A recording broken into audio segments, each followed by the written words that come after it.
ఇక దేశంలోని అన్ని రాష్ట్రాలను సమానంగా చూడాల్సిన కేంద్రంలోని బీజేపీ ప్రభుత్వం రాజకీయాల కోసం ఇష్టానుసారంగా వ్యవహరిస్తోంది. కావేరీలో లోటు ఉన్నందున గోదావరి జలాలను అక్కడికి తరలించి తమిళనాడులో రాజకీయంగా బలపడేందుకు వ్యూహరచన చేస్తోంది.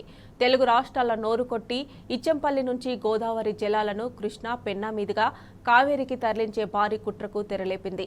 నదుల అనుసంధాన ముఖ్య ఉద్దేశం మేరకు మహానది గోదావరి అనుసంధానం పూర్తయిన తర్వాతనే గోదావరి, కృష్ణా, పెన్నా, కావేరి ప్రక్రియ చేపట్టాలి. ఇందుకు భిన్నంగా గోదావరి, కావేరి అనుసంధాన ప్రక్రియను వేగంగా ముందుకు తీసుకుపోతోంది.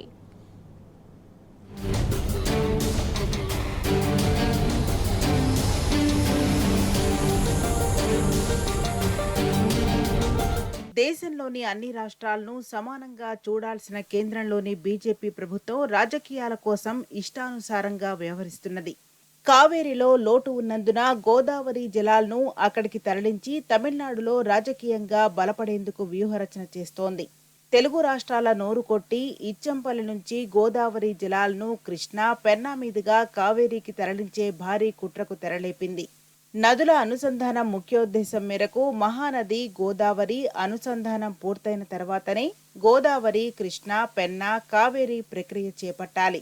ఇందుకు భిన్నంగా గోదావరి, కావేరి అనుసంధాన ప్రక్రియను వేగంగా ముందుకు తీసుకుపోతున్నది.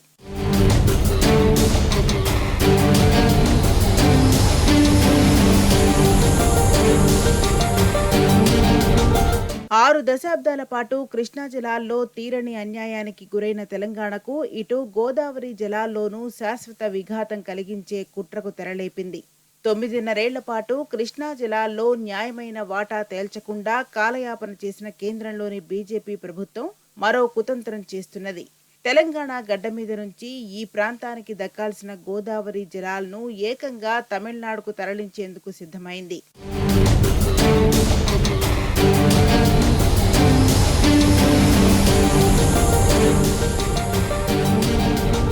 'నదుల అనుసంధానం ఉద్దేశానికి భిన్నంగా మహానది నుంచి గోదావరికి మిగులు జలాలు తరలించకుండానే గోదావరి నుంచి కావేరికి జలాలను తరలించేందుకు గోదావరి, కావేరి నదుల అనుసంధాన ప్రాజెక్టుకు కేంద్రం డిపిఆర్ను తయారు చేసింది. అసలు గోదావరిలో మిగులు జలాలు ఉన్నాయో లేవో తేల్చకుండా, ఎలాంటి శాస్త్రీయ అధ్యయనం చేయకుండా ఏకపక్షంగా ప్రాజెక్టును చేపట్టేందుకు నేషనల్ వాటర్ డెవలప్మెంట్ ఏజెన్సీని ఉసిగొలుపుతున్నది. నెల్లో అనుసంధాన ప్రాజెక్టుపై అభిప్రాయాలు చెప్పండి, లేకుంటే అంగీకరించినట్టే పరిగణిస్తామంటూ మెడ మీద కత్తిపెట్టింది. తెలంగాణతో పాటు ఆంధ్రప్రదేశ్కు కూడా ఈ ప్రతిపాదనను పంపి అభిప్రాయాలు చెప్పాలని లేఖ రాసింది.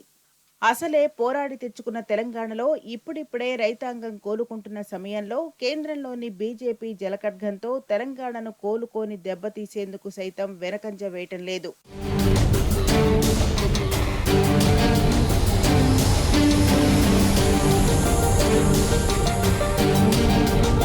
కేవలం తమిళనాడులో రాజకీయంగా లబ్ధి పొందాలనే దురుద్దేశంతో చేపడుతున్న ఈ ప్రాజెక్టుతో తెలంగాణ, గోదావరి ప్రాజెక్టులకు తీరని లోటు ఏర్పడుతున్నది. గత 10 ఏళ్లలో ఇదే బీజేపీ ప్రభుత్వం తెలంగాణకు చెందిన ఒక్క సాగునీటి ప్రాజెక్టుకైనా జాతీయ హోదా ఇచ్చింది లేదు. నయా పైసా అదనపు నిధులు విడుదల చేసింది లేదు. కానీ తమిళనాట రాజకీయ క్రీడ కోసం గోదావరి, కావేరి అనుసంధాన ప్రాజెక్టుకు సిద్ధపడడం బీజేపీకి తెలంగాణ ప్రయోజనాల పట్ల ఉన్న చిత్తశుద్ధి ఏమిటో అర్థమవుతున్నది.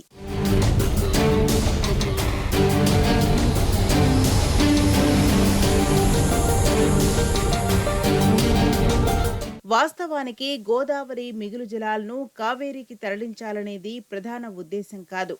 అంతకంటే ముందు మహానదిలోని మిగులు జలాలను గోదావరికి తరలించి ఆపై గోదావరి నుంచి కృష్ణా, అటు పిమ్మట పెన్నా, కావేరికి జలాల తరలింపు జరగాలి. కానీ కేంద్రంలోని బీజేపీ ప్రభుత్వం మహానది, గోదావరి అనుసంధానాన్ని అటకెక్కించి గోదావరి, కావేరి అనుసంధానానికి కాలు దువ్వుతున్నది. దీంతో తెలంగాణకు భవిష్యత్తులో గోదావరి జలాల లభ్యత కూడా గగనంగా మారే ప్రమాదం ఉన్నది.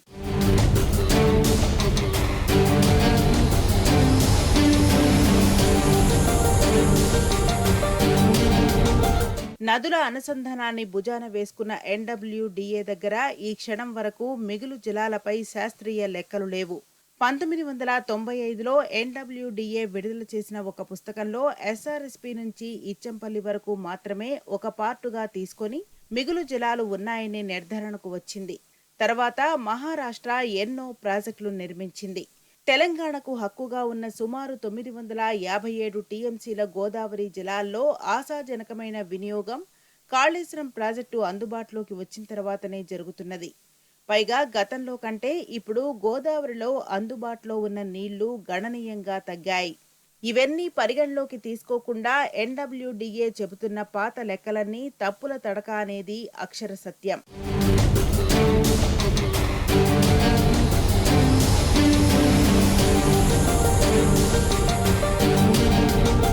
మహానది గోదావరి నదుల అనుసంధాన డిజైన్ ప్రకారం మహానదిపై మణిభద్ర డ్యాం నుంచి ధవళేశ్వరం ఎగువన 15 కిలోమీటర్ల వద్ద అనుసంధానించాలి.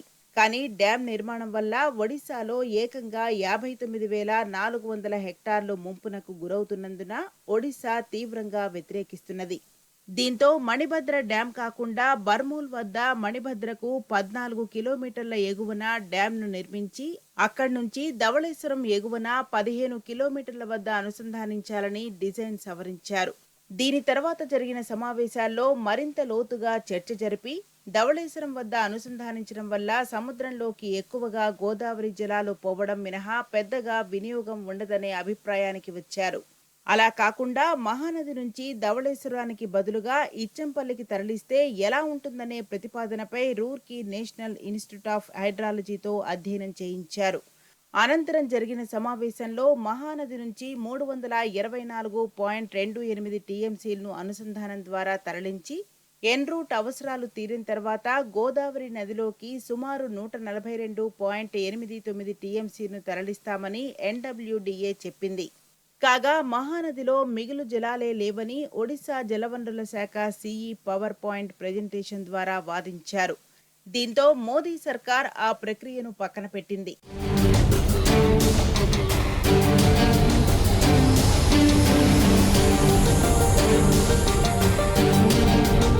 గోదావరి నదికి ఫ్లాష్ ఫ్లడ్స్ ఉంటాయనేది జగమెరిగిన సత్యం. అంటే ఒక్కసారిగా 10 నుంచి 20 లక్షల క్యూసెక్కుల వరద వస్తుంది.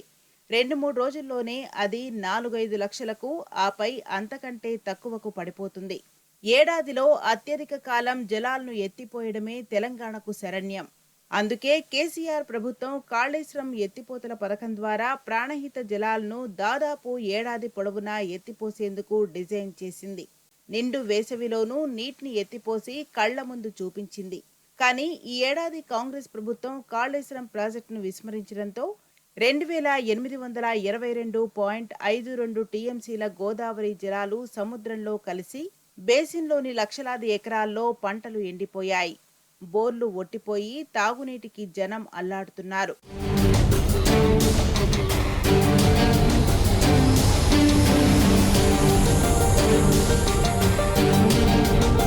భవిష్యత్తులో జాతీయ ప్రాజెక్ట్ అయిన ఇచ్చంపల్లి అనుసంధాన ప్రాజెక్టుకు ఇన్ఫోలు కావాలనే రక్షణ కవచాన్ని తమిళనాడు సాధించుకుంటే తెలంగాణ పరిధిలో ఎగువన ఉన్న ఏ ప్రాజెక్టులోనూ నీటిని ఒడిసిపట్టకుండా దిగువకు వదలాల్సిన విషమ పరిస్థితి ఏర్పడుతుంది. అంటే ఏడాదిలో 1-2 నెలలు మినహా గోదావరి జలాలను ఒడిసిపట్టే అవకాశాన్ని శాశ్వతంగా కోల్పోతాం.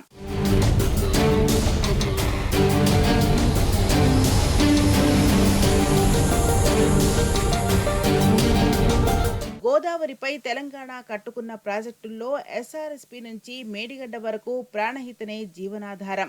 దిగువన ఉన్న సీతారామ, దుమ్ముగూడెంతో పాటు ఏపీకి కీలకమైన పోలవరం ప్రాజెక్టుకు కూడా ఇంద్రావతి జలాలు ప్రధానమే. గోదావరి, కావేరీ నదుల అనుసంధానం ద్వారా ప్రాణహిత ఇంద్రావతి జలాలను తమిళనాడుకు తన్నుకుపోయేందుకు కేంద్రం ప్రతిపాదనలు రూపొందించింది. ఇది పూర్తయితే భవిష్యత్తులో ఎగువ ప్రాజెక్టులతో పాటు సీతారామ, దుమ్ముగూడెం, పోలవరం ప్రాజెక్టులకు శాశ్వతంగా ఉరితాడు బిగించినట్టేనని నిపుణులు హెచ్చరిస్తున్నారు.